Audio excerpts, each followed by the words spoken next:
Masoko ya mitaji ni moja ya nguzo au nyonze muhimu ya kuweza kujiongezea kipato. Kwa kuwekeza kwenye masoko ya mitaji unaweza kupata faida. Vile vile kuna kuongezeka kama umewekeza kwenye hisa, basi hisa zina bei inapoongezeka basi na kipato kinaongezeka.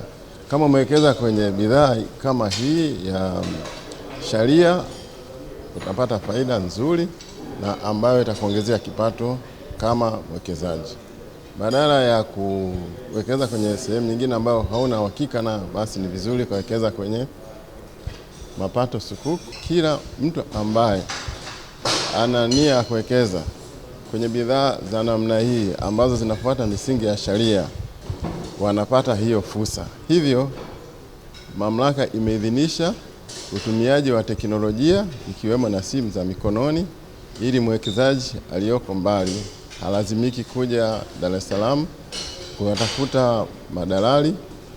Zaidi anaweza kutumia simu yake ya mkononi, anaweza kutumia kompyuta na kifaa kingine chochote ambacho kimeshaidhinisha ili kuweza kuwekeza. Kwa watu walioko mikoani tunawaambia kwamba waweze kutumia fursa hii ili waweze kuwekeza. Ni sukuk ambayo ni salama, faida ambayo inagaiwa ni halali kwenye biashara ambayo tunafanya KCB Sahel Banking.